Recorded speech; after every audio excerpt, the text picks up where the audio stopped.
The delivery truck pulled into Maple Ridge at exactly 6:30 a.m., same as it had every weekday for the past 3 years.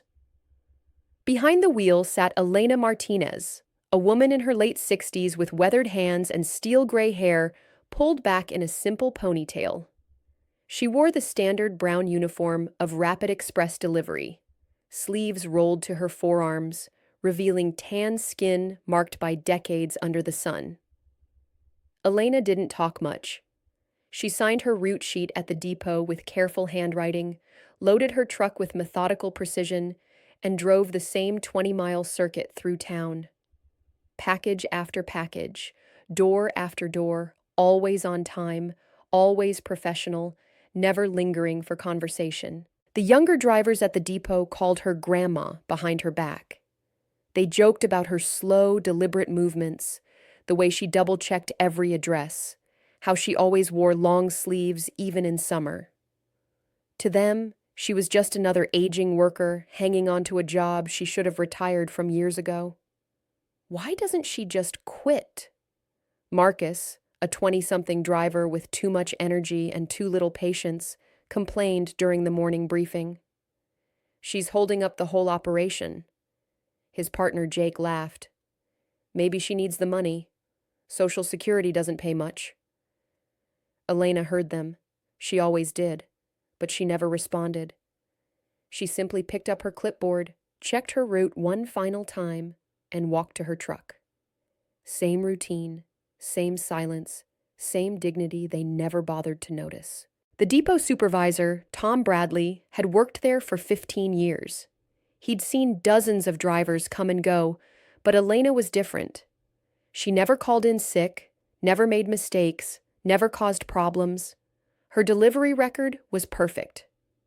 But Tom had noticed something others missed: the way she moved with purpose, how her eyes constantly scanned her surroundings, the way she carried herself with a quiet strength that didn't match her job description. "Leave her alone," Tom told the younger drivers when their complaints got too loud. "She does her job better than any of you." But even Tom didn't know the whole story. None of them did. Elena's first stop was always Pinewood Avenue, a street lined with modest houses and small front yards. She parked at number 47, grabbed a medium box from the back, and walked up the concrete path. The package was for Mrs. Chen, an elderly woman who ordered medical supplies online. As Elena knocked gently on the door, she noticed movement in the yard next door. A man in his 30s was struggling to lift a heavy bag of mulch from his car trunk. He twisted wrong and cried out, clutching his back. Without hesitation, Elena set down the package and walked over. "Let me help," she said quietly. The man looked surprised. "Oh, you don't have to." But Elena was already lifting the bag with practiced ease, carrying it to his garden bed without strain. The bag probably weighed 50 pounds, but she handled it like it was filled with feathers. "Thank you," the man said, studying her with new curiosity. "That was impressive." Elena simply nodded and returned to complete her delivery. Mrs. Chen opened the door with a warm smile, accepting her package with the same gratitude she'd shown for 3 years. She never asked Elena personal questions, never pried, but she always said thank you like she meant it. "Have a good day, Mrs. Chen," Elena said, her voice gentle but distant. As Elena walked back to her truck, she didn't notice the man next door was still watching. He was David Walsh, a former Marine who'd served 2 tours in Afghanistan before returning home to work as a high school history teacher. There was something about the way Elena moved, efficient, alert, controlled, that reminded him of people he'd served with. People who'd been trained for things most civilians never imagined. The next stop was downtown, at the law offices of Peterson and Associates. Elena carried 3 boxes up 2 flights of stairs, her breathing steady despite the climb. The receptionist, a young woman named Carly, barely looked up from her phone. "Just put them anywhere," Carly said dismissively. Elena placed the boxes neatly on the counter and held out her electronic clipboard. Need a signature. Carly sighed dramatically, scribbled something illegible, and went back to her phone without another word. Elena simply nodded and left. But someone else had been watching. Judge Patricia Morrison, one of the senior partners, had observed the interaction from her office doorway. She'd seen how Elena maintained her professional composure despite the young woman's rudeness, how she handled the heavy boxes with surprising strength, how her eyes briefly scanned the office layout like someone assessing a situation. "Carly," Judge Morrison said after Elena left, "that woman deserves better treatment." "She's just a delivery driver," Carly replied with a shrug. "Everyone deserves respect," the judge said firmly. "Remember that." Elena's route continued through the business district, past the hardware store where she delivered tools and supplies, the bookstore where she brought boxes of new releases, the medical clinic where she carried equipment with the same careful attention she gave everything else. At each stop, people saw what they expected to see: an aging delivery woman doing a simple job. None of them looked closer. None of them wondered why her posture was so straight, why her movements were so precise, why she seemed to notice details that others missed. The lunch break came at 12:30, same as always. Elena parked her truck at Riverside Park and sat on the same bench she'd claimed 3 years ago.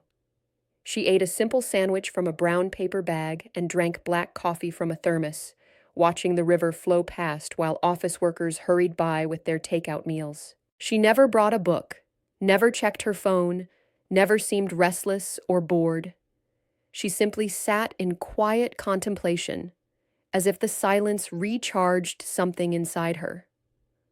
Across the park, David Walsh was eating his own lunch, grading papers on a picnic table.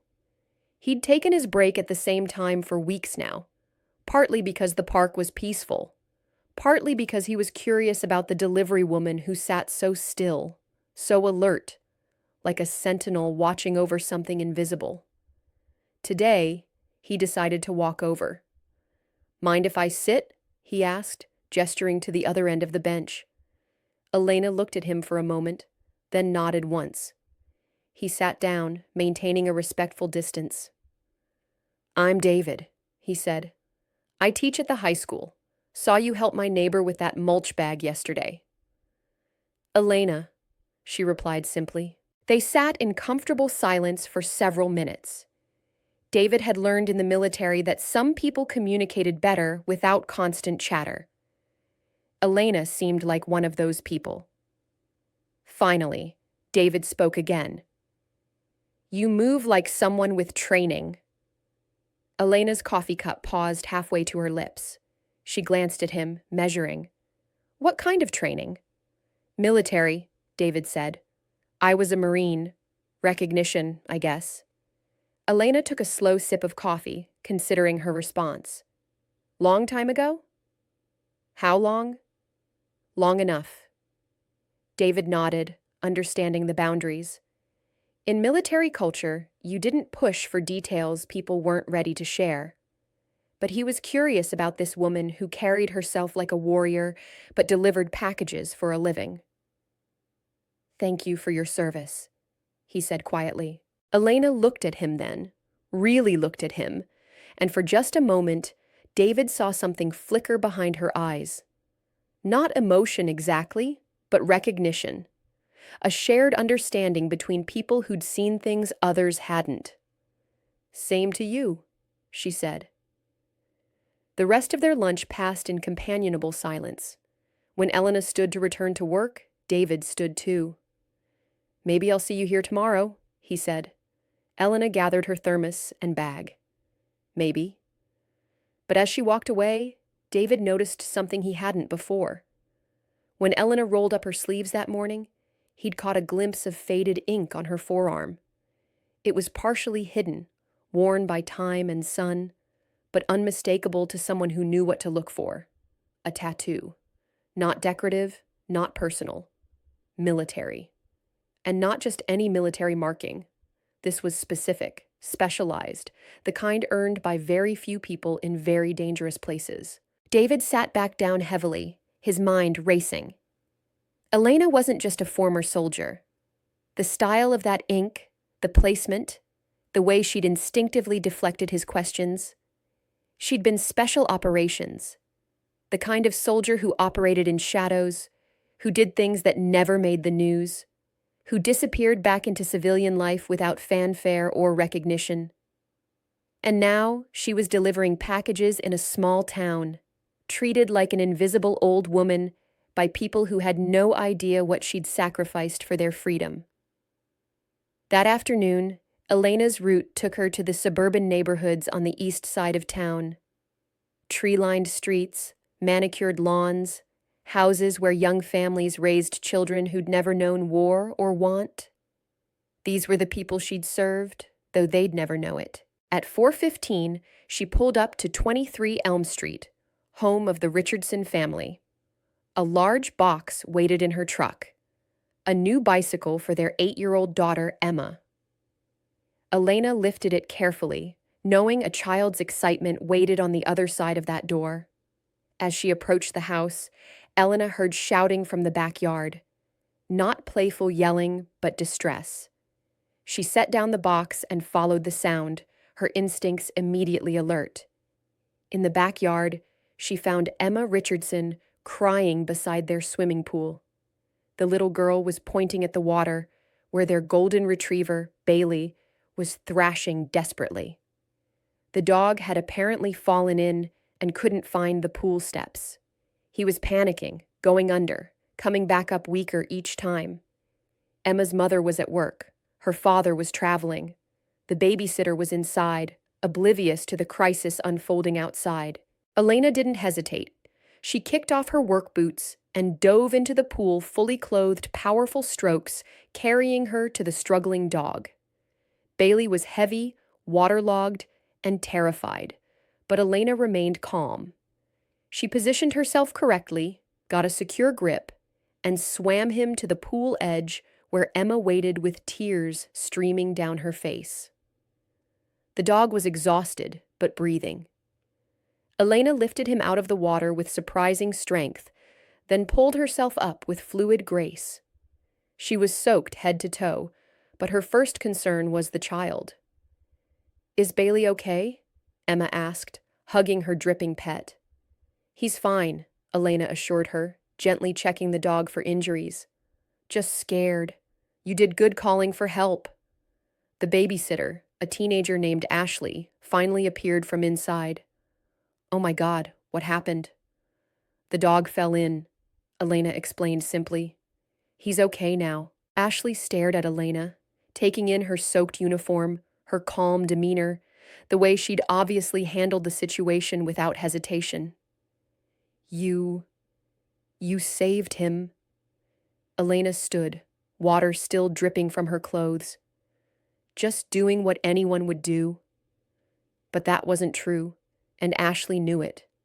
Most people would have called for help, looked for a pool net, maybe tried to direct the dog to the steps.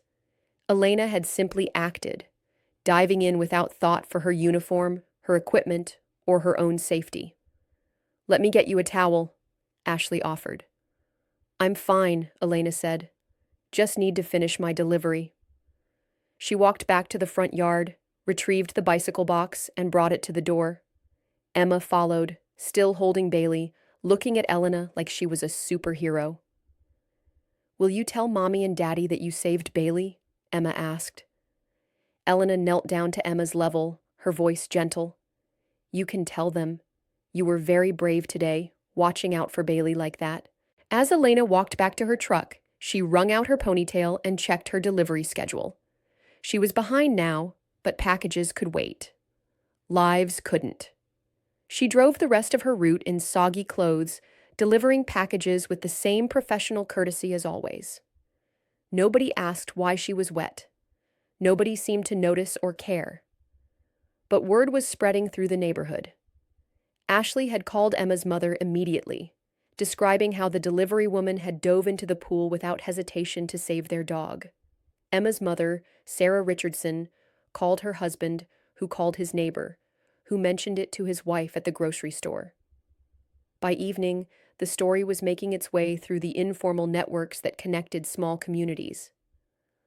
A delivery woman had saved a child's dog, and something about the way she'd done it, the instant response, the calm competence, the quiet departure, suggested there was more to her than anyone had realized. That night, David Walsh sat at his kitchen table, grading papers but thinking about Elena.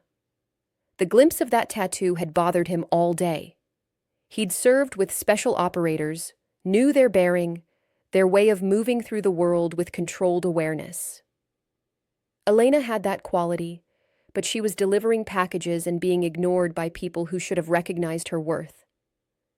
He opened his laptop and did something he rarely did anymore. He accessed the military networks he still had authorization to use.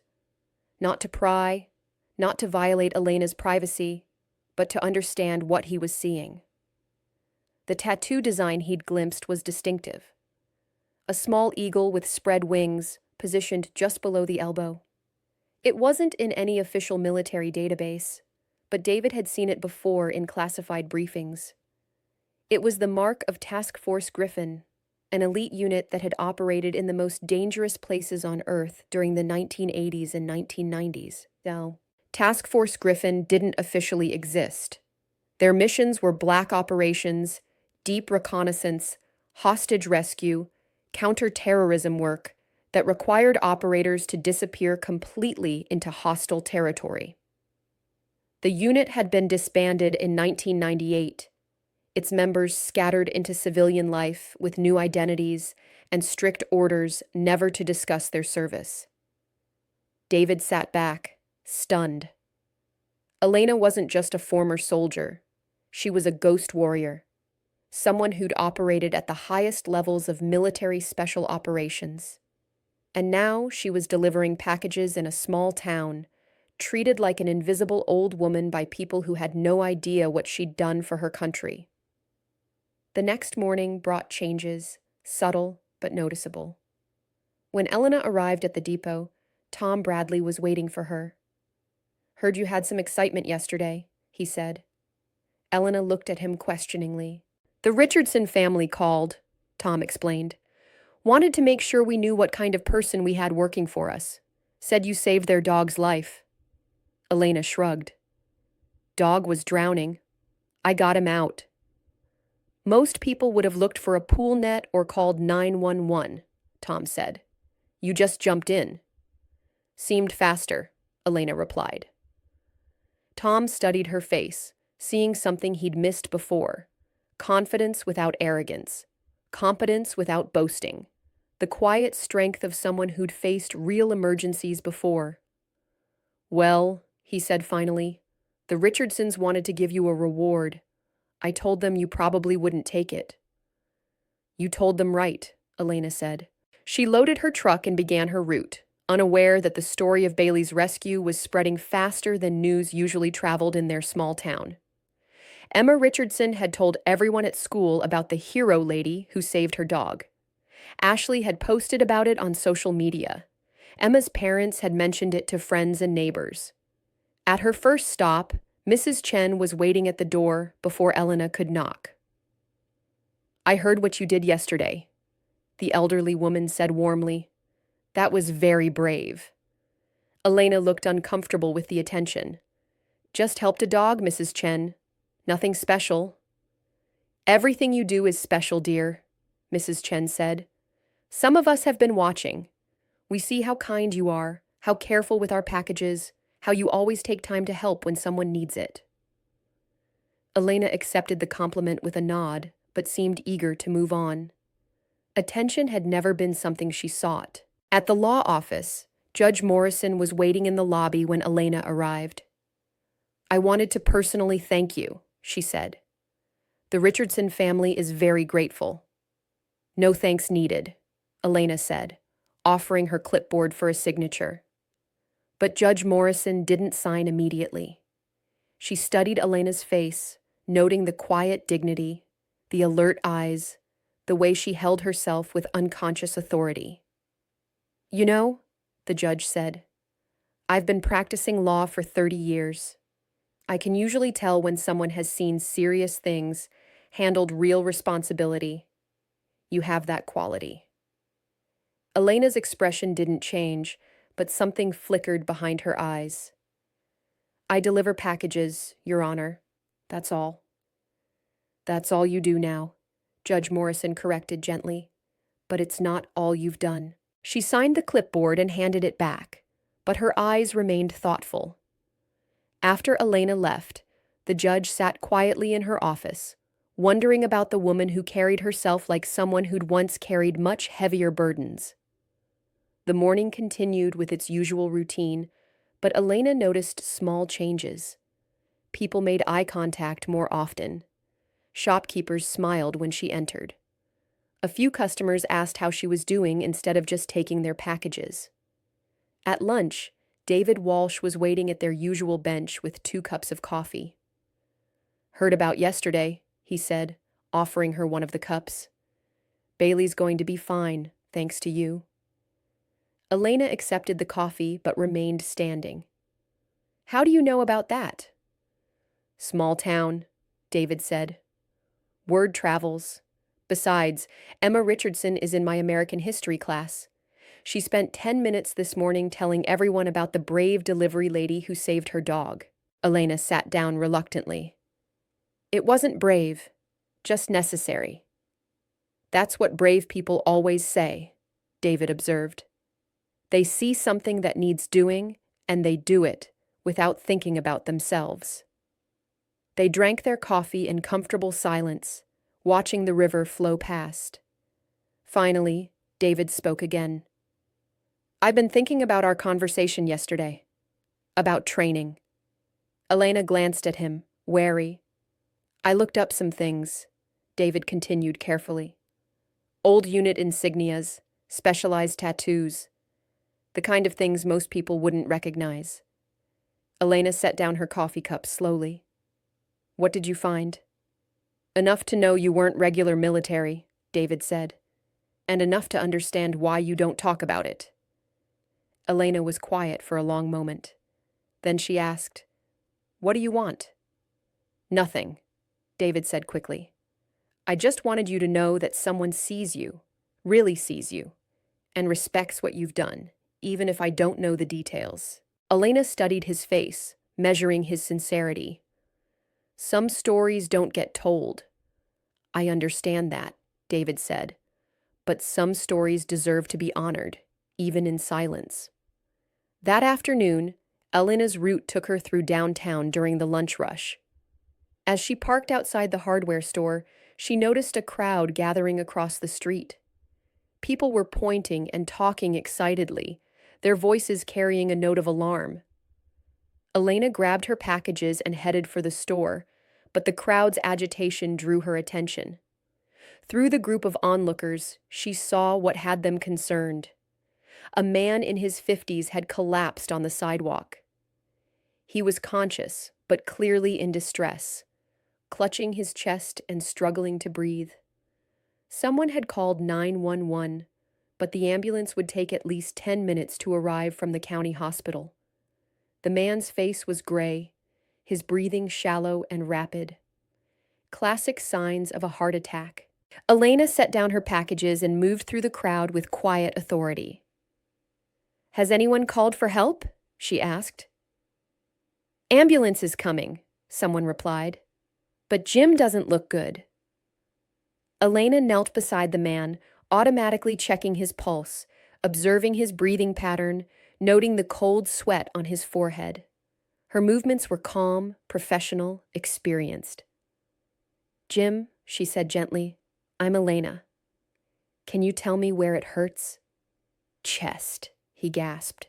"Tight. Can't breathe." Elena looked around quickly, assessing the situation. They were in front of Murphy's pharmacy, which meant, "Does anyone know if Murphy's has oxygen?" "They do," someone in the crowd answered, "for the COPD patients." "Get it," Elena said firmly, "and ask for aspirin if they have it." While someone ran to the pharmacy, Elena continued her assessment. Jim's pulse was rapid and irregular, his breathing increasingly labored. She'd seen this before, in combat zones where medics were scarce and decisions had to be made quickly. The pharmacy owner, Bill Murphy, appeared with a portable oxygen tank. "Is this what you need?" Elena took the equipment with practiced ease, adjusting the flow rate and positioning the mask over Jim's face. "Keep talking to him," she told the crowd. "Keep him conscious." She monitored Jim's vital signs while maintaining a calm, reassuring presence. Her hands moved with the confidence of someone who'd performed emergency medicine under much more difficult circumstances than a small-town sidewalk. When the paramedics arrived 8 minutes later, they found Jim stable and responsive, his color improved, his breathing easier. Elena gave them a concise briefing on his condition and the treatment she'd provided, using medical terminology that made the lead paramedic look at her with new interest. "You a nurse?" he asked. "No," Elena said simply. "Just basic training." But there was nothing basic about how she'd handled the emergency. The paramedic had seen plenty of civilian first aid attempts, and this wasn't that. This was professional-level emergency response from someone who'd clearly done it before, under pressure. As they loaded Jim into the ambulance, he reached for Elena's hand. "Thank you," he whispered. "You saved my life." "The paramedics saved your life," Elena corrected. "I just kept you stable until they got here." But the crowd that had witnessed the event knew better. They'd seen Elena take charge with quiet authority, handle medical equipment like she'd used it many times before, make decisions that had clearly kept Jim alive until professional help arrived. As Elena collected her packages and continued her deliveries, word of the second emergency response began spreading through town. First the dog rescue, now a heart attack victim. People were starting to wonder who this delivery woman really was. That evening, Dr. Rebecca Torres, the emergency physician who treated Jim at the county hospital, made a phone call to Tom Bradley at Rapid Express. "I wanted to ask about one of your drivers," she said. "Elena Martinez. She assisted with a cardiac emergency downtown today." "Yeah, Elena," Tom said. "What about her?" "Her response was exceptional," Dr. Torres said carefully. "The treatment she provided was exactly what the patient needed. Her knowledge of emergency medicine was far beyond basic first aid." Tom was quiet for a moment. "Elena's always been good in emergencies." "This wasn't just good," Dr. Torres pressed. "This was professional level. Has she ever mentioned medical training?" "Elena doesn't mention much of anything about her background," Tom admitted. "But she's been our best driver for 3 years, never had a single complaint." Dr. Torres thanked him and hung up, but she couldn't shake the feeling that there was much more to Elena Martinez than anyone realized. The weekend passed quietly. Elena spent Saturday as she always did, grocery shopping early in the morning when the stores were less crowded, then returning to her small apartment to read and listen to classical music. She lived simply, almost Spartanly, with few possessions, but everything perfectly organized. Sunday brought its own routine, a long walk through the nature preserve outside town, where she could move in silence among the trees, away from curious eyes and growing attention. The solitude recharged her, reminded her of why she'd chosen this quiet life after decades of adrenaline and danger. But the quiet wouldn't last much longer. Monday morning brought an unexpected visitor to the delivery depot. Agent Sarah Kim from the Department of Veterans Affairs had driven up from the state capitol after receiving an unusual call. "I'm looking for Elena Martinez," she told Tom Bradley. Tom's protective instincts kicked in immediately. "What about?" Agent Kim showed her credentials. "I work with veterans who may need assistance accessing benefits they've earned. We received reports about Ms. Martinez's recent activities in town." "Activities?" Tom asked. "Emergency response, medical knowledge, leadership under pressure," Agent Kim listed. "Combined with certain indicators, We think she may be a veteran who hasn't claimed her benefits. Tom considered this. He'd wondered about Elena's background for 3 years, noting things that didn't quite fit with her job description. She's pretty private about her past. Many of our special operations veterans are, Agent Kim said carefully, especially those who served in classified units. Sometimes they disappear so completely into civilian life that they don't even know what benefits they're entitled to. When Elena arrived for her shift, Tom introduced her to Agent Kim. Elena's reaction was immediate and telling. Her posture straightened, her eyes became guarded, and she stepped back slightly, creating distance. "I don't need any assistance," Elena said firmly. "Ma'am, with respect, you might not know what you're entitled to," Agent Kim said gently. "Some programs weren't well publicized, especially for veterans of certain specialized units." Elena's jaw tightened almost imperceptibly. "I said I don't need assistance." "Could we at least talk privately?" Agent Kim asked. "5 minutes. If you're not interested, I'll leave immediately." Elena looked at Tom, who nodded encouragingly. "Use my office," he offered. Reluctantly, Elena followed Agent Kim into the small office behind the dispatch desk. Agent Kim closed the door and spoke quietly.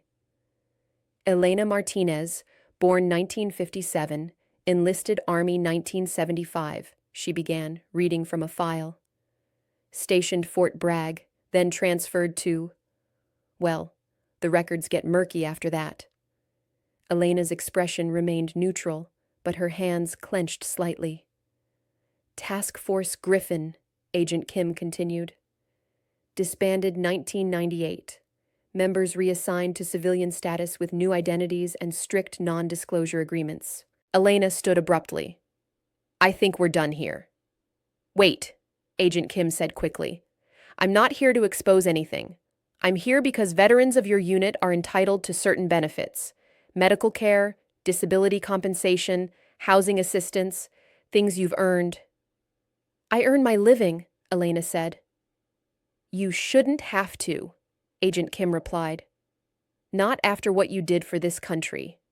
The missions you completed, the lives you saved, the years you spent in places that don't exist on maps. You've earned the right to a comfortable retirement." Elena paused at the door.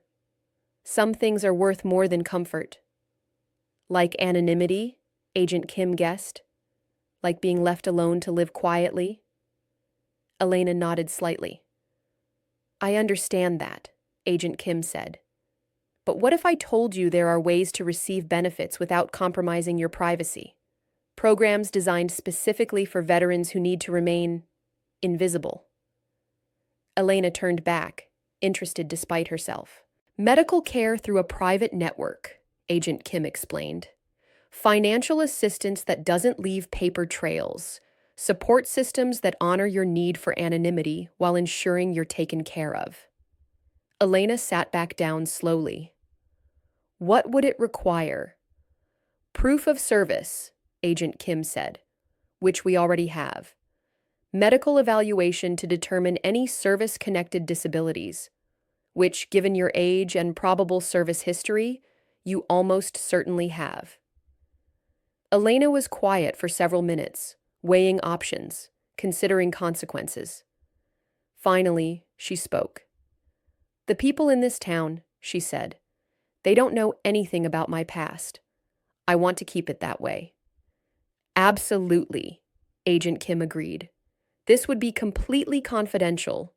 You'd still work, still live your life exactly as you choose, but you'd have backup, support, security for your future." Elena looked out the office window at the loading dock where she'd spent 3 years moving packages with careful precision. It was honest work, but Agent Kim was right. She shouldn't have to worry about money at this stage of her life. Not after everything she'd given. "I'll think about it," Elena said finally. "That's all I ask," Agent Kim replied, handing her a business card. "When you're ready to talk, call that number. It's secure." That afternoon, Elena's route felt different somehow.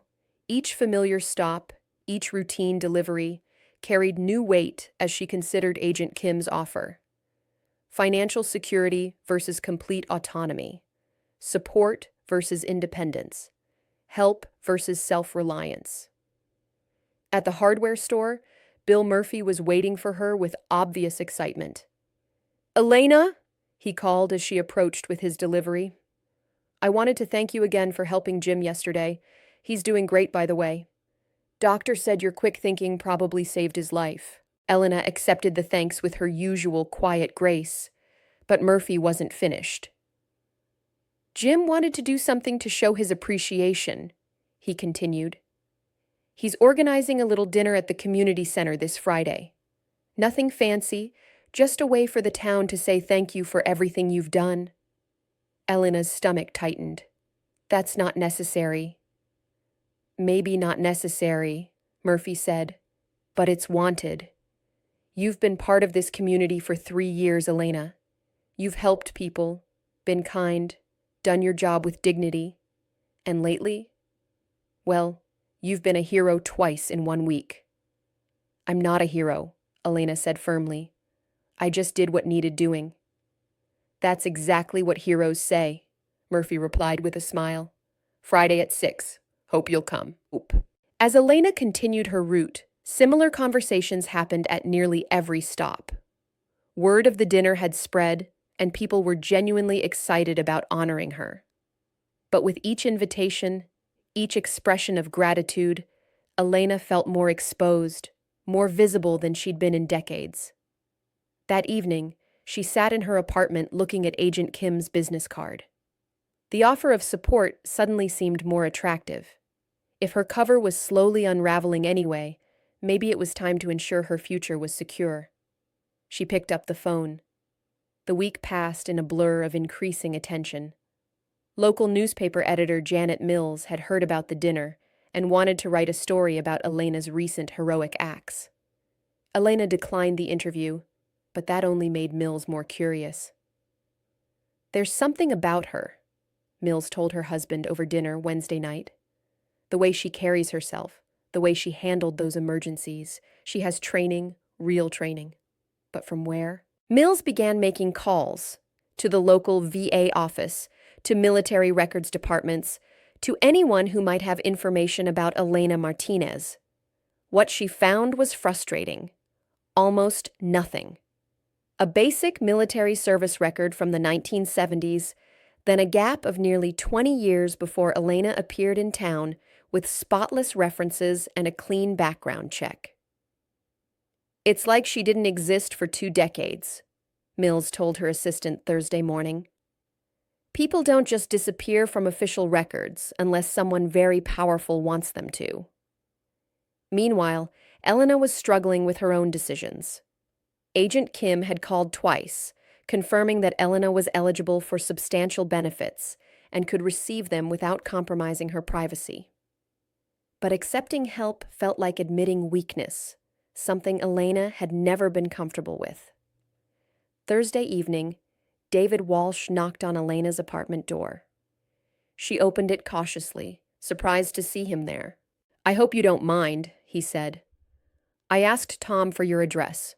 I wanted to talk to you before tomorrow night." Elena invited him in, noting how his eyes quickly assessed her small, neat living space. Military habits died hard. "You don't want to go to this dinner," David observed. "No," Elena admitted. "I don't like attention." "Because of what you used to do," David said. It wasn't a question. Elena poured them both coffee and sat across from him at her small kitchen table. "What do you think I used to do?" "Special operations," David said directly. "High-level stuff, the kind where operators disappear completely when they retire." Elena studied his face. "You seem sure about that." "I recognize the tattoo," David said. "And I've been thinking about it all week. The way you move, the way you handle emergencies, the way you seem to notice everything but never seek attention. You were a ghost warrior, weren't you?" Elena was quiet for a long moment. Then she rolled up her sleeve, exposing the faded tattoo fully for the first time. The eagle was barely visible now, worn by decades and deliberate neglect, but still unmistakable to someone who knew what to look for. Task Force Griffin, David said softly. I've heard stories, never confirmed, of course. Stories get people killed, Elena said simply. Not these people, David assured her. The people in this town just want to thank you for saving a dog and helping a man who was dying. They don't need to know about classified missions or black operations. They just know you're someone special. Elena sipped her coffee, thinking. I've been invisible for 25 years. It's safer that way. Maybe, David said. But is it living? Friday evening arrived with crisp autumn air and clear skies. The community center was decorated with simple banners thanking Elena for her service to the community. About 60 people had gathered, more than Elena had expected, fewer than she'd feared. She arrived exactly on time, wearing a simple blue dress and the same quiet dignity she brought to everything else.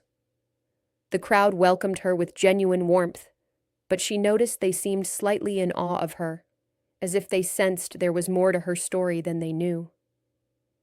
Jim Patterson, the man whose heart attack she'd helped treat, served as the evening's unofficial host. He was pale but steady, clearly grateful to be alive. A week ago, he began, I thought I was going to die on a sidewalk downtown. Then this remarkable woman appeared and calmly, professionally, probably saved my life. He gestured to Elena, who stood uncomfortably as people applauded. Elena doesn't like being called a hero, Jim continued. She says she just did what was necessary, but that's exactly what heroes do. They see what needs to be done and they do it, without thinking about themselves. More applause. Elena nodded politely, but remained reserved. The evening continued with people sharing brief stories about Elena's kindness over the past 3 years. Mrs. Chen talked about how Elena always asked about her health and offered to carry heavy packages to her door. Bill Murphy mentioned how Elena had once noticed a gas leak at his store and quietly alerted him before it became dangerous. Small acts of awareness and caring that people had appreciated but never fully understood. As the dinner wound down, Judge Morrison stood to speak. I've been thinking about heroes this week, she said. We often imagine them as people who do one dramatic thing that makes headlines. But I think real heroes are people who consistently do the right thing, quietly, without seeking recognition. She looked directly at Elena. You've been a quiet hero in our community for 3 years. We're just now recognizing it. Elena felt the weight of their gratitude and respect, but also the pressure of their curiosity. She could see questions in their eyes, wonder about her background, speculation about her training. The invisibility that had protected her for decades was dissolving. After the dinner, as people were leaving, David approached her. How do you feel? He asked. Exposed, Elena admitted. But appreciated, David pointed out. These people care about you, not because of what you used to do, but because of who you are now. Elena nodded slowly. It's been a long time since I felt like I belonged somewhere. You belong here, David said firmly. The question is whether you can accept that. That weekend, Elena made her decision. She called Agent Kim and scheduled an appointment to discuss her benefits. Not because she wanted to reveal her past, but because she'd realized that accepting help didn't make her weak. It made her smart. On Monday morning, Elena arrived at the depot to find changes waiting for her. Tom Bradley had been thinking about her situation all weekend. I've got a proposition, he said. How would you feel about training our new drivers, teaching them what you know about customer service, emergency response, attention to detail? Elena considered this. What would that involve? Part-time position, Tom explained. You'd still do deliveries if you wanted, But you'd also spend time with rookies, showing them how to really serve a community. The pay would be better, and honestly, you'd be doing us a huge favor. Elena realized this was Tom's way of giving her a promotion while acknowledging her obvious skills without asking uncomfortable questions about where she'd learned them. "I'd like that," she said. "Good," Tom replied. "Because I've got 3 new drivers starting this week, and they could all learn from watching you work." Over the following weeks, Elena settled into her new role with the same quiet competence she brought to everything else. She taught the new drivers not just about efficient routes and proper lifting techniques, but about reading situations, noticing details, caring for the community they served. Marcus, the young driver who'd once called her grandma, became one of her most eager students after watching her work with a difficult customer, an elderly man who was having trouble with his medication deliveries. Elena had patiently sorted through the confusion, contacted his doctor's office, and ensured he got the right medication at the right time. "How did you know to do all that?" Marcus asked afterward. "Experience," Elena said simply. "You learn to see what people need, not just what they ask for." Agent Kim's promised benefits came through smoothly and privately. Elena's financial future was secure, her medical care guaranteed through a discreet network that asked no questions about her service history. For the first time in decades, she could plan beyond the next paycheck. But the most important change was harder to define. Elena began to allow herself small connections with the people around her. She joined Mrs. Chen for tea occasionally. She had lunch with David Walsh at their riverside bench most days. She even attended Judge Morrison's book club once a month. She was still careful, still private about her past. But she was no longer invisible. One afternoon in late November, as Elena was training a new driver named Lisa, they responded to an unusual delivery, a package for the high school that had been marked urgent. When they arrived, they found the school in soft lockdown. A suspicious person had been reported on the grounds, and police were conducting a careful search. Elena assessed the situation quickly. Nervous administrators, concerned teachers, students kept safely in classrooms, while authorities checked every building and closet. "Stay with the truck," Elena told Lisa. Then she approached the principal, Dr. Williams, who was coordinating with police near the main entrance. "I'm Elena Martinez from Rapid Express," she said. "Is there anything we can do to help?" Dr. Williams looked stressed. "We've got a report of someone with a weapon on campus, but we can't find anyone. The police are being thorough, but it's taking time. Parents are starting to arrive, and everyone's scared." Elena glanced around, noting sight lines, entry points, areas that might be overlooked in a standard search. Old habits kicked in automatically. "Where exactly was this person reportedly seen?" she asked. "Near the maintenance building," Dr. Williams said. "But we've checked it twice." Elena thought about the school's layout, remembering the times she'd delivered to various buildings over the past 3 years. What about the old storm drains? The ones that connect to the maintenance area? Dr. Williams looked puzzled. "Storm drains?" "Under the building," Elena explained. "They're accessible from outside, but they connect to the basement level. Someone could hide there and move around without being seen." The police sergeant overheard this conversation and approached. "You know about the drain system?" "I notice things," Elena said simply. "Would you like me to show you?" 20 minutes later, police found a confused teenager with a toy gun hiding in the storm drain system exactly where Elena had suggested. He'd been playing an elaborate prank that had gone wrong when someone mistook his toy weapon for a real one. The lockdown was lifted, parents were notified, and the school returned to normal.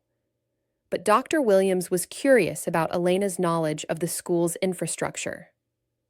"How did you know about those drains?" she asked. I pay attention to buildings when I deliver to them, Elena said. Old habit. That's more than paying attention, Dr. Williams observed. That's tactical thinking.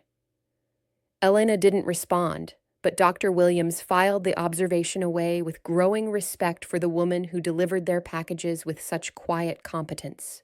Word of Elena's assistance with the school incident spread through the community, adding to her reputation as someone who saw things others missed and acted when action was needed.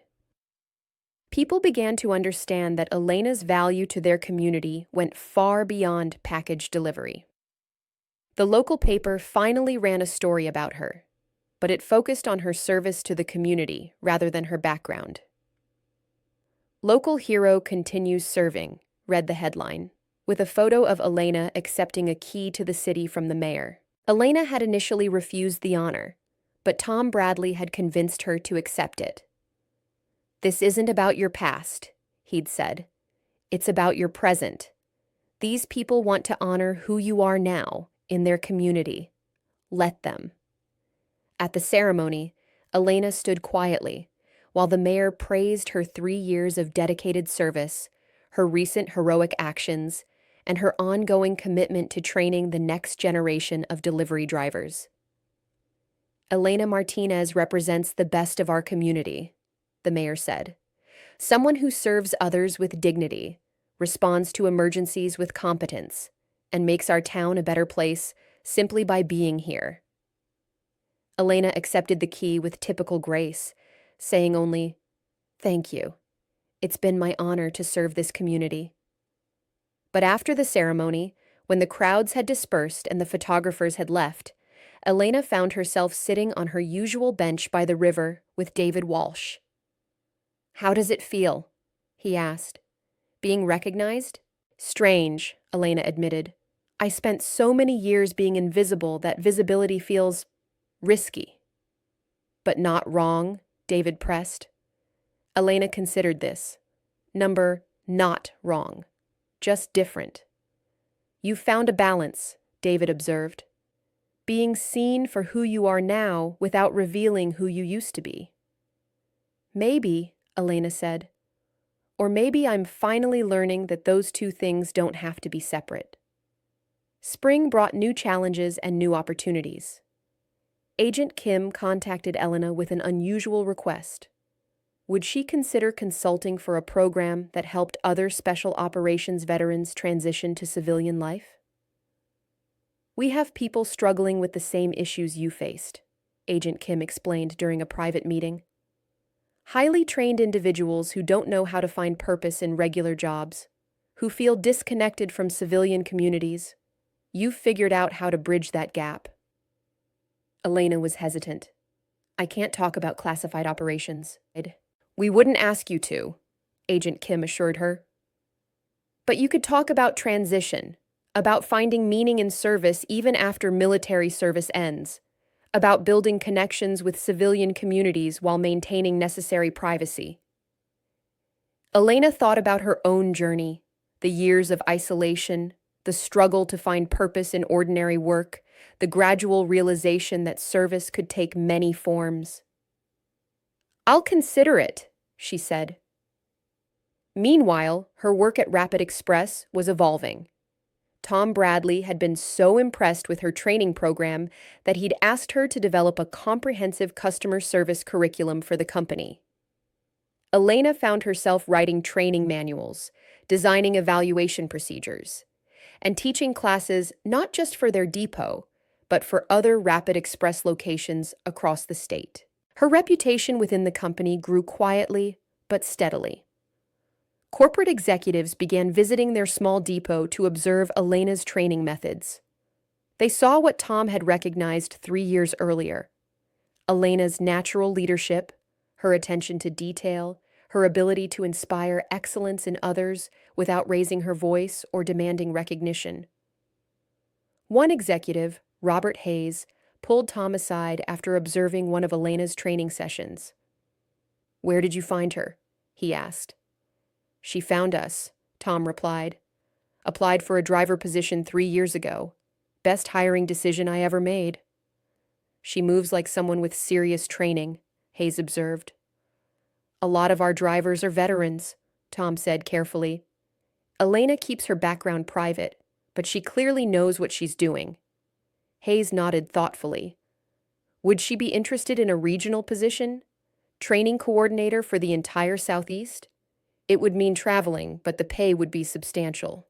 Tom promised to ask, but he suspected Elena would prefer to stay where she'd built connections. He was right. When he presented the offer, Elena declined politely. I like it here, she said. This community has become home. That word, home, surprised Elena even as she said it. For decades, she'd thought of herself as temporarily stationed everywhere she lived. But Maple Ridge had become different. These people knew her, valued her, accepted her without needing to understand her completely. Summer brought the first veterans of Agent Kim's transition program to visit Elena. They came quietly, individually. Men and women who'd served in units that didn't officially exist, carrying skills they couldn't put on resumes, struggling to find purpose in civilian life. Elena met with them at the nature preserve outside town, away from curious eyes, in an environment where they could speak freely without fear of being overheard. The first thing you need to understand, she told a former Navy SEAL named Rodriguez, who'd been struggling with depression since leaving the service, is that service doesn't end when you take off the uniform. It just changes form. But nothing feels important anymore, Rodriguez said. After the missions we did, everything else seems meaningless. That's because you're looking for the same kind of importance, Elena replied. High stakes, life or death decisions, adrenaline-fueled operations. But civilian service is different. It's about consistency, reliability, building trust over time. She told him about her own transition, about the years it took to find satisfaction in ordinary work, about the gradual realization that helping Mrs. Chen with her packages was a form of service, just as saving Bailey the dog had been a mission. You're looking for ways to be a hero, Elena said. But the world needs more people who are just consistently good, reliably helpful, quietly strong. That's heroism too. Over the months that followed, Elena worked with dozens of transitioning veterans. Some found their way quickly, others struggled longer. But all of them benefited from talking with someone who understood their background, who'd faced the same challenges, who'd found a way to build a meaningful life after extraordinary service. Word of her work spread through networks that didn't appear in any official directory. Veterans who'd served in the darkest corners of military operations began finding their way to the small town of Maple Ridge, drawn by stories of a woman who'd successfully bridged the gap between special operations and civilian life. Elena never advertised her services, never charged fees, never asked for recognition. She simply made herself available to people who needed someone who understood. The community began to notice the occasional visitors, men and women who carried themselves with familiar bearing, who spoke quietly with Elena, who seemed to find something in their conversations that helped them stand a little straighter when they left. Dr. Williams at the high school was the first to put the pieces together. These people who visit Elena, she mentioned to Judge Morrison at a city council meeting. They're all military, aren't they? Specific kind of military. I've noticed that too, the judge replied. The way they move, the way they defer to Elena, the way they seem to find answers to questions they don't ask out loud. She's counseling them, Dr. Williams realized, helping them transition to civilian life. But what qualifies her to do that? Judge Morrison smiled slightly. I think the question isn't what qualifies her, but what experiences she's drawing from. Elena Martinez isn't just a former soldier. She's someone who's walked the path these people are trying to follow. Fall brought a challenge that tested everything Elena had built in Maple Ridge. A series of break-ins had occurred at local businesses, seemingly random but targeting places with valuable equipment or cash. The police were baffled. The burglar left no evidence, avoided all security cameras, and seemed to know exactly which businesses to hit and when they'd be most vulnerable. After the fifth break-in, Police Chief Anderson called a community meeting to discuss security measures. Elena attended, sitting quietly in the back while business owners voiced their concerns and fears. "Whoever's doing this knows our town," Anderson explained. "They know which buildings have alarm systems, which ones have cameras, which ones keep cash overnight. This isn't some random drifter. This is someone who's been watching, planning, studying our patterns." Elena listened to the descriptions of the break-ins, noting details that seemed familiar. The precision of the entries, the ability to avoid detection, the advanced knowledge of security systems. It reminded her of skills she'd once taught to reconnaissance specialists. After the meeting, she approached Chief Anderson privately. "Could I look at the crime scene reports?" she asked. Anderson looked surprised. "These are ongoing investigations, Elena. I can't just—" "I might see something you've missed," Elena said quietly. "Different perspective." Anderson studied her face, noting the quiet confidence, the way she spoke with authority despite asking for a favor. "What kind of different perspective?" he asked.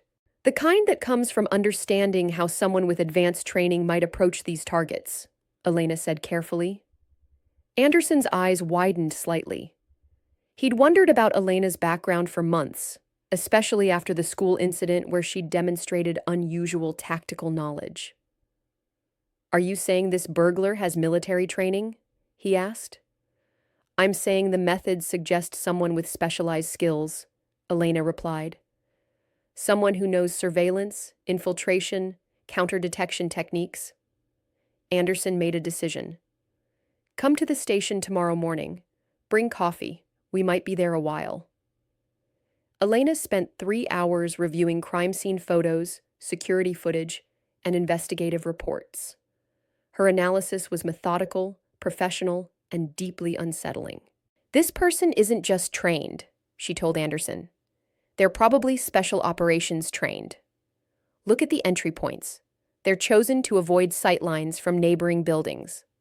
The timing suggests they've been conducting surveillance for weeks, maybe months. And this," she pointed to photos from the electronics store break-in. "They disabled the alarm system without triggering the tamper alerts. That requires specific knowledge of security protocols, the kind taught to people who need to infiltrate hardened targets."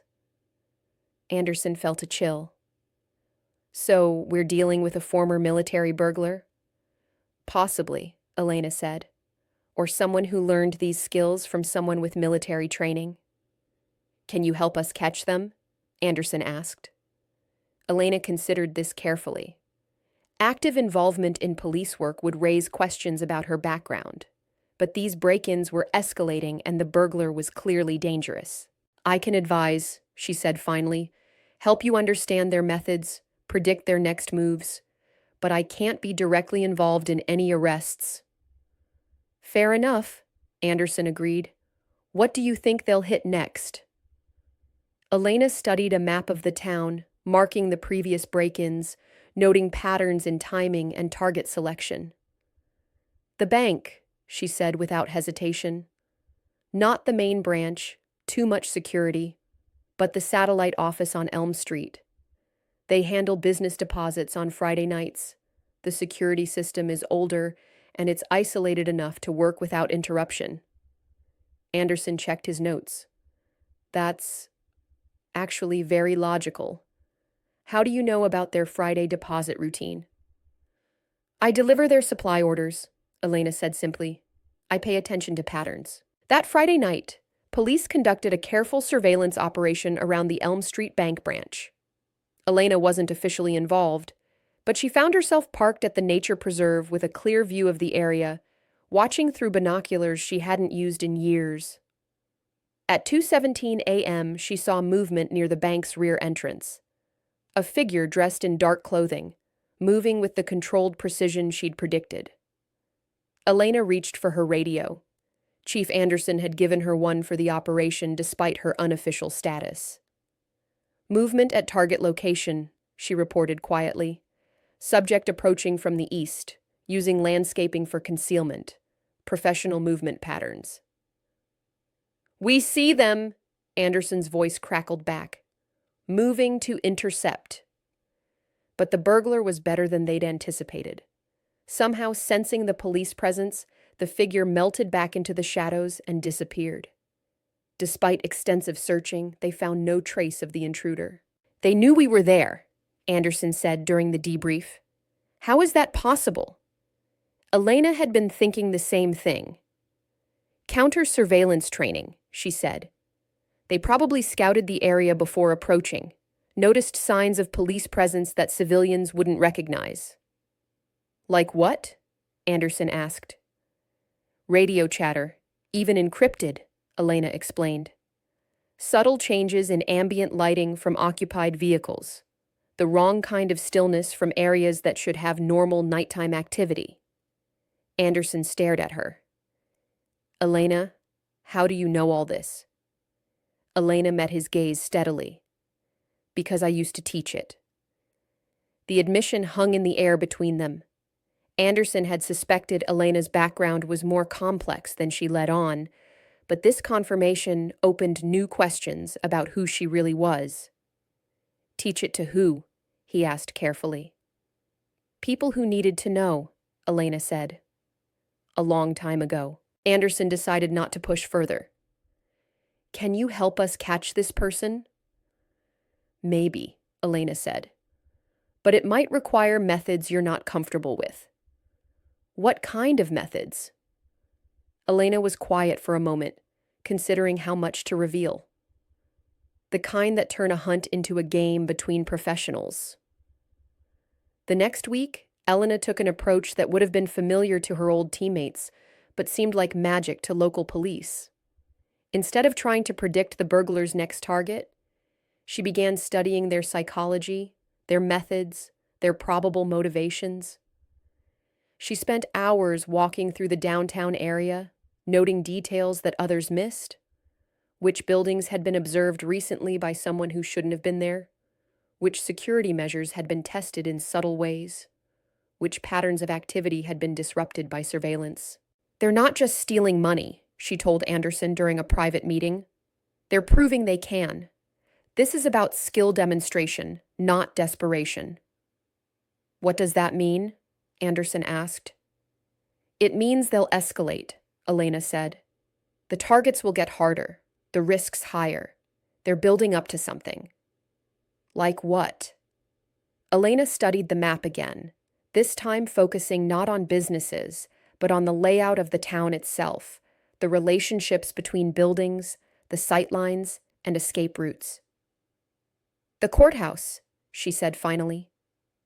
Judge Morrison keeps a safe in her chambers with sensitive documents. Old building, complex layout, high-value target. It would be the perfect final challenge. Anderson felt his stomach drop. When? Soon, Elena said. They've been quiet for a week, which means they're planning something bigger. That weekend, Elena made a decision that would have surprised her younger self. She called Agent Kim. I need a favor, she said. Official channels, completely off the record. What kind of favor? Agent Kim asked. Background check on recent arrivals in Maple Ridge, Elena said. Someone with special operations training, probably struggling with civilian transition, possibly self-medicating with alcohol or drugs, definitely dealing with psychological issues. You think this burglar is one of ours? Agent Kim asked. The skills match, Elena said. But more than that, the pattern matches. Someone who's lost, angry, trying to prove they still matter by using the only skills they have left. Agent Kim promised to make discreet inquiries through networks that didn't officially exist. 3 days later, she called back with disturbing news. David Kruger, she said. Former Delta Force, served in Afghanistan and Iraq. Mustered out 6 months ago after psychological evaluation. Last known address was 2 towns over from you, but he's been off the grid since then. What happened to him? Elena asked. Lost his entire team in an IED attack, Agent Kim said quietly. Sole survivor, severe PTSD, refused treatment, dropped out of contact with family and friends. Classic case of someone who can't integrate back into civilian life. Elena felt a familiar weight in her chest. She'd known too many warriors who'd been broken by the things they'd seen, the losses they'd suffered, the impossible transition from life or death missions to mundane daily existence. He's not evil, she told Anderson when she shared the information. He's lost. And that makes him more dangerous, not less. Dangerous how? Anderson asked. Because he has nothing left to lose, Elena said, and the skills to make sure everyone knows it. The confrontation came sooner than expected. Thursday evening, as Elena was leaving the courthouse after a brief meeting with Judge Morrison about security concerns, she noticed something wrong. Not obviously wrong, but the kind of subtle disturbance that trained eyes recognize. A shadow where it shouldn't be, a sound that didn't belong, a feeling that someone was watching. She paused on the courthouse steps, apparently checking her phone, but actually scanning the area with peripheral vision. There, a figure in dark clothing, positioned to observe the building's main entrance, moving with the controlled stillness of someone conducting surveillance. Elena made a decision that would have horrified her security instructors, but felt right in her gut. Instead of calling for backup, she approached the figure directly. David Kruger, she said quietly as she walked past the alley where he was hiding. The figure froze. Elena stopped walking, but didn't turn around. I know who you are, she continued, and I know why you're here, but this isn't the answer. You don't know anything, came a voice from the shadows. Rough, tired, angry. I know you lost your team, Elena said. I know you've been carrying that alone for 6 months. I know you're trying to prove you still matter by using the only skills you have left. Those skills are all I have left, Kruger said, stepping out of the shadows. He was younger than Elena had expected, maybe 35, with the lean build and alert posture of special operations personnel. But his eyes were haunted, desperate. No, Elena said, finally turning to face him. Those skills are what you have right now. They're not all you'll ever have. You're a delivery driver, Kruger said with bitter amusement. What could you possibly understand about what I've lost? Elena studied his face, seeing the pain beneath the anger, the desperation beneath the bravado. She made another decision that would have shocked her younger self. Task Force Griffin, she said quietly. 1985 to 1998. I understand more than you think. Kruger's expression changed instantly. Task Force Griffin was legendary in special operations circles, whispered stories of impossible missions, operators who didn't officially exist, successes that were never acknowledged publicly. Bullshit, he said, but with less certainty. Elena rolled up her sleeve, exposing the faded eagle tattoo. Even in the dim light, Kruger could see it was real, old, authentic.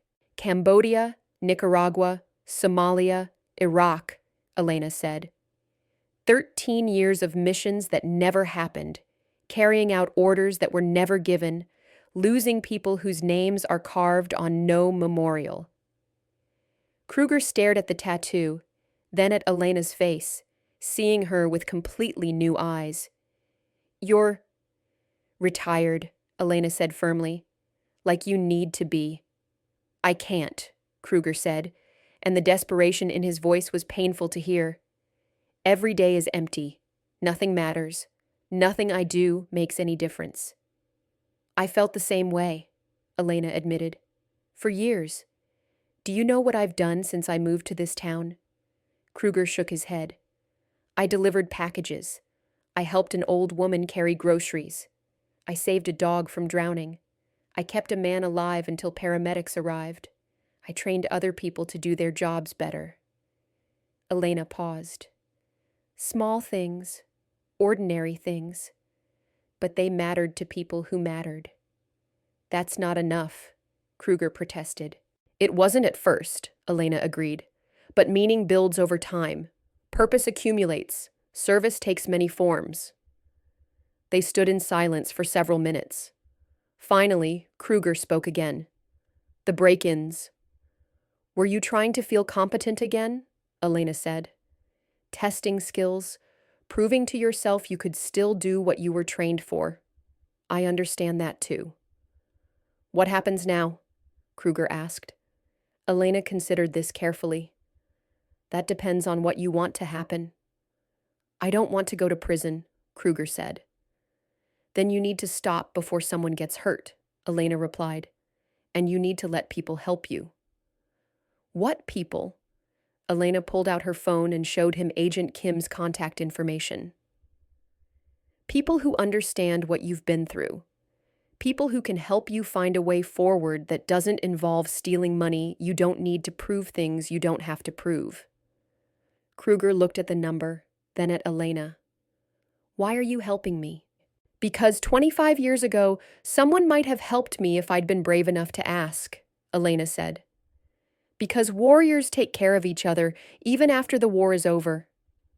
"Especially then," Kruger said quietly, recognizing the truth in those words. Elena nodded. "Especially then." The resolution came gradually, quietly, the way most real healing happens. Kruger turned himself in to Chief Anderson the next morning, confessing to the break-ins, but explaining the circumstances that had led to them.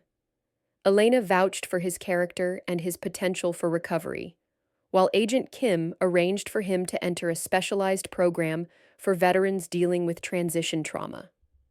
The stolen money was returned, the damaged security systems were repaired, and the town's business owners could sleep peacefully again. But more importantly, a fellow warrior had been pulled back from the edge of self-destruction. Judge Morrison called Elena into her chambers a week later. "I wanted to thank you," she said. "Not just for preventing more break-ins, but for the way you handled David Kruger. Chief Anderson told me what you did." "I just talked to him," Elena said. "You saved his life," Judge Morrison corrected, "and probably saved other people from getting hurt. That takes wisdom, courage, and compassion." Elena accepted the thanks with her usual quiet grace, but the judge wasn't finished. "I've been wondering about you for months," Morrison continued. "The way you handle emergencies, the way you seem to understand things others miss, the way people like David respond to you. You're not just a former soldier, are you?" Elena met the judge's eyes steadily. "I'm exactly what I appear to be, Your Honor. Someone who delivers packages and tries to help when help is needed." Judge Morrison smiled. "That's what I thought you'd say. And it's probably all this community needs to know. But I want you to understand something. Whatever you did before you came here, whatever service you gave this country, we're grateful for it. And we're grateful you chose to continue serving here, in your own way." Elena felt something shift inside her chest, a loosening of tension she'd carried for decades. "Thank you, Your Honor. That means more than you know." Spring returned to Maple Ridge with new growth and new possibilities. Elena's work with transitioning veterans had expanded into an unofficial network that helped special operations personnel find their way into civilian communities across the region. She never advertised, never sought recognition, but word spread through the tight-knit community of former warriors who understood the unique challenges of leaving elite military units. Agent Kim visited regularly now, not to check on Elena's benefits, but to coordinate referrals and resources. The program they'd developed together was saving lives, preventing the kind of self-destruction that had nearly claimed David Kruger. "You've become something unique," Agent Kim told Elena during one of their meetings. a bridge between two worlds that don't usually connect successfully. "I just listen," Elena said, "and I remember what it felt like to be lost." But Elena's impact extended beyond the veterans she counseled. Her work at Rapid Express had evolved into a regional training program that emphasized community service alongside efficient delivery. The company had adopted her philosophy that delivery drivers weren't just moving packages. They were serving as connectors between businesses and customers, as informal security for neighborhoods, as first responders when emergencies arose. Marcus, the young driver who'd once dismissed Elena as grandma, was now one of her most successful protégés. He'd started a program where drivers checked on elderly customers who received regular deliveries, ensuring they were safe and had what they needed. "Elena taught me that every delivery is a chance to serve someone," he told Tom Bradley during his annual review. "It's not about moving boxes. It's about connecting with people." Tom smiled, remembering his own evolution in understanding Elena's value to their company and community. Elena's apartment had changed too. What had once been Spartanly functional now showed signs of a life being lived rather than simply endured. Photos from community events decorated her refrigerator.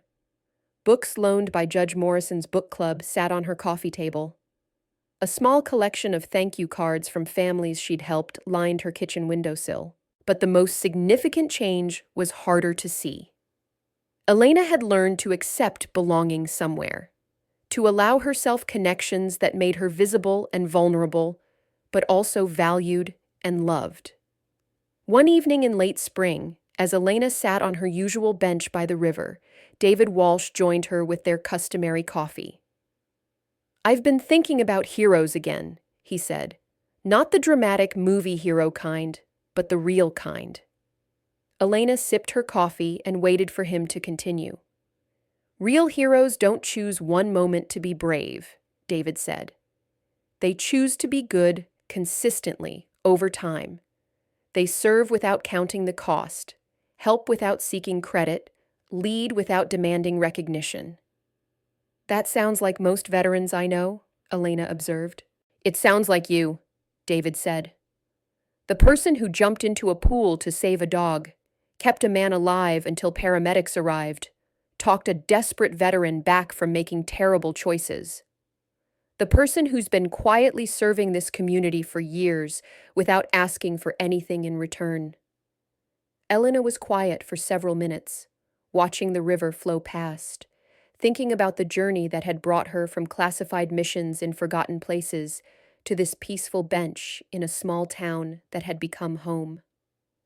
"Service takes different forms," she said finally, "but it always requires the same things: showing up, paying attention, doing what needs to be done. And accepting that you matter," David added, "that your life has value beyond what you can do for others." Elena smiled slightly. "I'm still working on that part." "We all are," David replied. "But I think you're closer than you used to be." As summer approached, Elena reflected on the changes in her life since that first morning she'd walked into the Rapid Express depot 3 years earlier.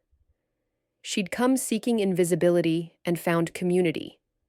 She'd wanted to disappear and instead had discovered new ways to serve. She'd tried to bury her past and instead had learned to honor it while building a different kind of future. The young veterans who visited her now weren't looking for someone to teach them tactical skills or mission planning. They were looking for someone who understood the weight they carried and could show them how to transform that weight into strength for a different kind of service. The hardest part, Elena told a former Army Ranger named Patricia, who was struggling with the transition from active duty, is learning that civilian service can be just as meaningful as military service. It's different, quieter, less dramatic, but it's not less important. "How do you find purpose in ordinary work?" Patricia asked. "By understanding that there's no such thing as ordinary work," Elena replied. "There are only ordinary people doing extraordinary things for each other, one day at a time."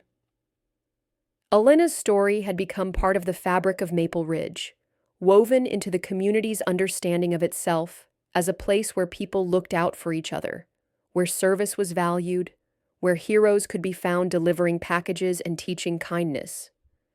But Elena herself was most grateful for the simplest change of all. She had learned to come home. Not to a place, though she loved the small apartment overlooking the river. Not to a job, though she found satisfaction in her work. But to a sense of belonging, to connections that grounded her, to a community that valued her for who she was becoming rather than who she had been. The eagle tattoo on her forearm had faded almost beyond recognition, weathered by time and deliberate neglect. But the qualities it represented, strength, vigilance, service, sacrifice, had found new expression in a life built around quiet heroism and consistent care for others. Elena Martinez had learned that the most profound courage wasn't required for dramatic moments of crisis, but for the daily choice to remain open to connection, vulnerable to caring, committed to serving others regardless of whether that service was seen or celebrated. She had discovered that true warriors don't retire from service. They simply find new battlefields where kindness conquers fear, where patience defeats anger, where ordinary people accomplish extraordinary things through the simple act of showing up for each other day after day, year after year. And in a small town called Maple Ridge, where everyone knew the delivery woman who saved dogs and helped neighbors and trained young drivers to see their work as service, Elena had finally found what she'd been searching for without knowing it. A place where her strength could rest, her service could continue, and her story could finally include the word home. The river flowed past her bench each evening, carrying away the day's worries and bringing tomorrow's possibilities. Elena would sit there sometimes, watching the water and thinking about the distance she'd traveled from that first classified mission decades ago to this moment of peaceful reflection in a community that had become family. 5 years after her arrival in Maple Ridge, Elena was invited to speak at the high school's Veterans Day Assembly. She initially declined, as she always did with public speaking requests, but Dr. Williams persisted. "You don't have to talk about classified operations," the principal said. "Just talk about service. About what it means to keep serving after the uniform comes off." Elena finally agreed, but on one condition: she would speak to the students in small groups rather than a large assembly. Big crowds still made her uncomfortable, but she could handle intimate conversations about things that mattered. The morning of Veterans Day, Elena found herself sitting in Dr. Williams' office with 20 students from the school's leadership program. They were eager, curious teenagers who'd grown up in a world shaped by military conflicts they didn't fully understand, raised by parents who respected veterans but often didn't know how to connect with them. "Ms. Martinez," one student began, "everyone knows you were in the military, but nobody talks about what you did. Was it secret stuff?" Elena smiled slightly. Even after all these years, directness still surprised her. "Some of it was classified, yes, but what I did isn't as important as why I did it." "Why did you do it?" another student asked. Elena looked around the circle of young faces, seeing curiosity rather than judgment, genuine interest rather than sensationalism. "Because I believed that freedom requires protection," she said simply. "And I had skills that could help provide that protection." "But why do you deliver packages now?" a third student pressed. "Isn't that kind of boring after being a warrior?" Elena considered this question carefully. It was one she'd asked herself many times during her first difficult years of transition. "I used to think service meant dramatic action," she said. "Life or death missions, split-second decisions, high-stakes operations. And sometimes it does mean those things. But I've learned that most service is quieter than that." She gestured toward the window, where they could see the town spreading out below them. "Mrs. Chen, who lives on Pinewood Avenue, is 83 years old and lives alone. Every Tuesday, I deliver her medications. I also check to make sure she's okay, help her carry heavy packages, and sometimes just listen when she wants to talk about her late husband. That's service too. But it's not the same as saving lives in combat, one student protested. Isn't it? Elena asked. Mrs. Chen's medications keep her alive. The human connection helps her want to stay alive. The simple act of someone caring about her well-being makes her life worth living. How is that less important than what I used to do? The students were quiet, processing this perspective. I guess I never thought about it that way, one admitted. Elena nodded. Most people don't. We think heroes have to be dramatic, visible, celebrated. But the world runs on people who show up consistently, who care reliably, who serve quietly. The grocery clerk who remembers your name, the teacher who stays late to help struggling students, the neighbor who shovels your sidewalk without being asked. Those are heroes too. So you don't miss the action? Another student asked. Elena was quiet for a moment, remembering the adrenaline, the intensity, the clear sense of purpose that had defined her military years. I miss the clarity, she said finally. In combat, you always know what's at stake, what success looks like, what failure costs. Civilian life is more ambiguous. But I've learned that ambiguity isn't weakness, it's opportunity. Opportunity for what? To define success for yourself, Elena said. To choose what matters, what's worth your effort, what kind of person you want to be when nobody's watching. Dr. Williams, who had been listening quietly, spoke up. Ms. Martinez, what would you want these students to understand about service? Elena looked around the circle again, thinking about these young people who would soon face choices about their own futures, their own definitions of meaningful work. Service isn't about the uniform you wear or the title you hold, she said. It's about the decision to use your abilities, whatever they are, to make life better for others. A teacher serves by sharing knowledge. A doctor serves by healing the sick. A delivery driver serves by connecting people with things they need. She paused, then continued. But service requires sacrifice. Not dramatic sacrifice. Most of us won't be asked to die for our beliefs, but small sacrifices. Putting others' needs before your convenience. Doing excellent work even when nobody's watching. Staying committed to principles even when it's difficult. Like what? A student asked. Elena thought about her daily routines, the choices she made that nobody else saw.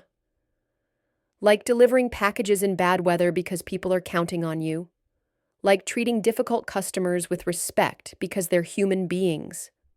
Like learning people's names and remembering their stories because everyone deserves to be seen. The conversation continued for another 30 minutes, ranging from questions about military training to discussions about finding purpose in ordinary work. The students were engaged, thoughtful, clearly influenced by Elena's perspective on service and sacrifice. As the session ended, one student raised her hand. Ms. Martinez, do you ever regret leaving the military?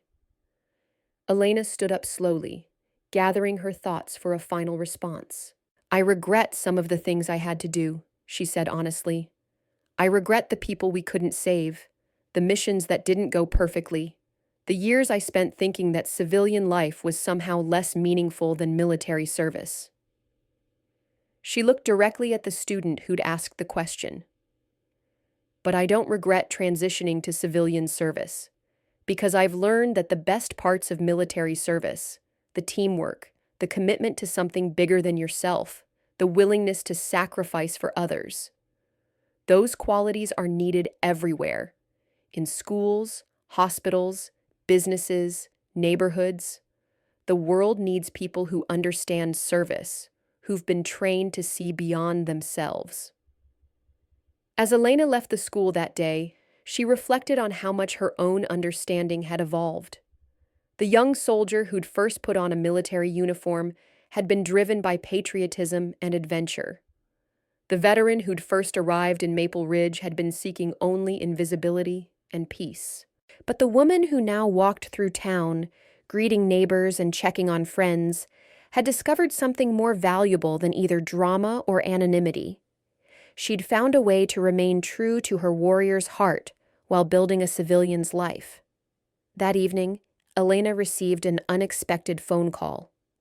Agent Kim was calling with news about David Kruger, the veteran she'd helped redirect from his destructive path the previous year. "I thought you'd want to know," Agent Kim said. "David just graduated from the police academy. He's been hired by a department in Colorado that specifically recruits veterans with special operations backgrounds." "How's he doing?" Elena asked. "Really well," Agent Kim said. "He credits the conversation you had with him that night as the turning point. Says you showed him that service could take many forms, that his skills weren't useless, just waiting for the right application." Elena felt a familiar warmth in her chest, the satisfaction that came from knowing she'd made a difference in someone's life. "He wanted me to tell you something," Agent Kim continued. "He said to tell you that he's finally home."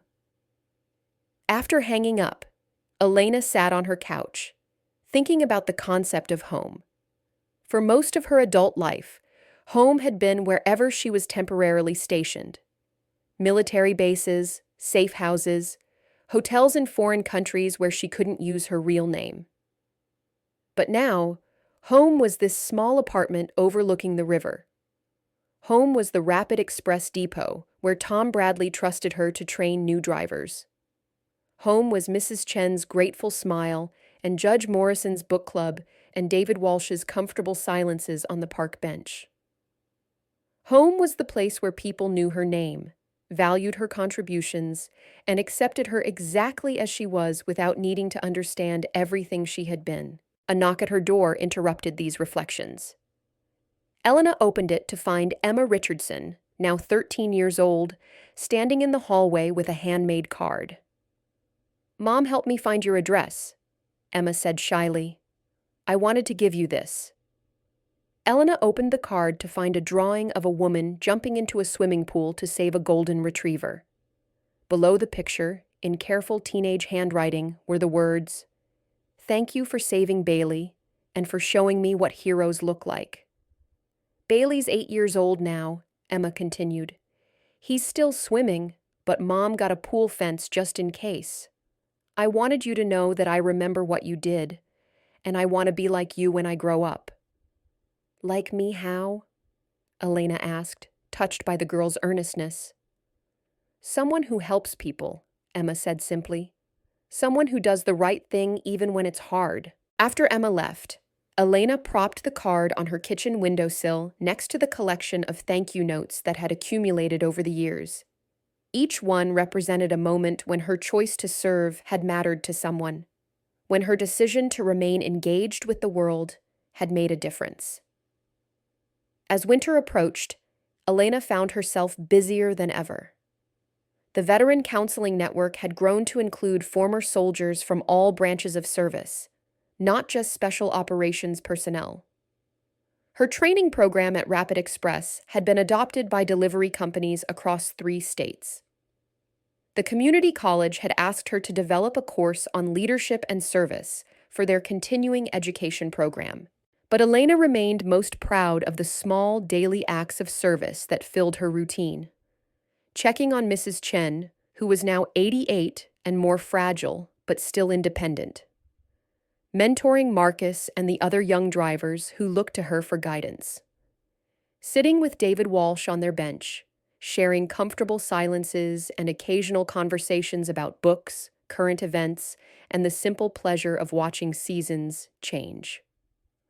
One snowy evening in December, Elena was walking home from the grocery store when she heard shouting from the community center. Not angry shouting, but the excited kind that suggested celebration. Curious, she approached the building and peered through the windows. Inside, she saw a surprise party in progress. Banners hung from the ceiling reading, "Thank you, Elena," and 5 years of service. Tables were laden with food contributed by dozens of families. Nearly the entire town seemed to be there, including people Elena barely knew, but who apparently knew her. Tom Bradley spotted her through the window and rushed outside. "We were wondering where you were," he said with a grin. "This whole thing was supposed to be a surprise, but you're late." "I didn't know about any party," Elena said, genuinely confused. "That's what makes it a surprise," Tom laughed. "Come on, there are people inside who want to thank you." Elena allowed herself to be led into the community center, where she was greeted by applause and the warm smiles of friends and neighbors. Judge Morrison stood near a microphone, apparently serving as the evening's host. "Elena Martinez came to our town 5 years ago looking for a job," the judge began. "What she found was a community that needed exactly what she had to offer: competence, kindness, reliability, and quiet strength." The judge gestured to Elena, who stood uncomfortably near the back of the room, still wearing her winter coat and looking slightly overwhelmed. "In 5 years, Elena has delivered thousands of packages, trained dozens of drivers, helped in countless emergencies, and touched more lives than she probably realizes. But tonight isn't about what she's done. It's about who she is." Elena listened as person after person shared brief stories about her impact on their lives. Mrs. Chen talked about Elena's weekly check-ins and how they'd helped her maintain independence in her own home. Chief Anderson described Elena's assistance with the break-in case and praised her insight and discretion. Dr. Williams shared Emma Richardson's story about the dog rescue and how it had inspired her daughter to think about service and heroism in new ways. But the most moving testimony came from David Kruger, who had driven up from Colorado specifically for the event. "A year ago, I was lost," he said simply. "I had skills but no purpose, training but no mission, competence but no meaning. Elena Martinez found me at my lowest point and showed me that service doesn't end when you take off the uniform. It just takes different forms." He looked directly at Elena. "She saved my life, not by dramatic action, but by quiet wisdom. She reminded me that warriors serve communities, that strength exists to protect others, that the values we learned in the military can make us better civilians." As the evening continued, Elena found herself surrounded by people whose lives had intersected with hers in ways she'd barely noticed. The pharmacist whose emergency medication deliveries she'd prioritized. The elderly man whose fallen Christmas decorations she'd helped reinstall. The young mother whose stroller she'd helped lift up the courthouse steps. Small acts, ordinary kindnesses, routine courtesies, but collectively, they'd woven Elena into the fabric of a community that now couldn't imagine life without her. "I don't know what to say," Elena admitted when Judge Morrison handed her the microphone. "Just say thank you," Tom Bradley called from the crowd. "And tell us you're not planning to retire anytime soon." Elena smiled, looking around the room at faces that had become familiar, people who'd become friends, a community that had become home. "5 years ago, I came here looking for a place to disappear," she said. "Instead, I found a place to belong. You've taught me that service isn't about the size of the mission. It's about the consistency of the commitment. You've shown me that heroes aren't always the people who make headlines. They're the people who show up when they're needed." She paused, gathering her thoughts. "I used to think my military service was the most important thing I'd ever do. But I've learned that every day offers opportunities to serve, to help, to make someone's life a little better. The work we do here, the way we care for each other, the community we've built together, this is service too." Elena looked around the room one more time, seeing not an audience, but a family. "Thank you for letting me serve among you," she said. Thank you for teaching me that home isn't a place you're from. It's a place where you're needed, valued, and loved. The applause that followed wasn't polite or obligatory. It was genuine appreciation from people whose lives had been touched by Elena's quiet strength and consistent kindness. As the party wound down and people began to leave, Elena found herself helping to clean up, stacking chairs, wiping tables, collecting forgotten coats. It was typical Elena behavior, serving even during an event held to honor her service. Dr. Williams approached as Elena was folding tablecloths. "You know what I admire most about you?" the principal said. Elena looked up questioningly. "You never stopped being who you are," Dr. Williams explained. "You could have used your background to demand attention, to claim special status, to make yourself the center of things. Instead, you just served, quietly, consistently, humbly." Elena folded another tablecloth before responding. "That's what service means to me. It's not about being seen or celebrated. It's about being useful." "Well," Dr. Williams said, "you've been very useful to all of us." As Elena walked home through the snowy streets, she reflected on the evening's unexpected celebration. The party had been touching, but what moved her most was the realization that she'd found something she'd never really believed was possible. A second chapter to her life that was as meaningful as the first, just in completely different ways. The young soldier who'd enlisted decades ago had wanted to serve her country. The special operations warrior who'd taken on classified missions had wanted to protect freedom.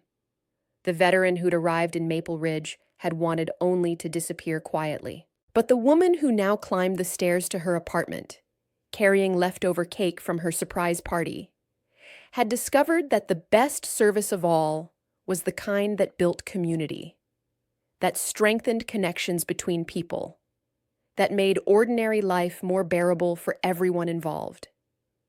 Elena Martinez had learned that true warriors never really retire.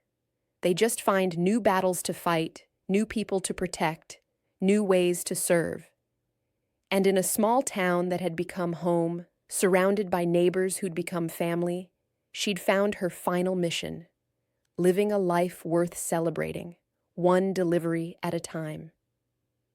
The snow continued to fall outside her window as Elena prepared for bed, thinking about tomorrow's deliveries, the people who were counting on her, the small acts of service that would fill another day.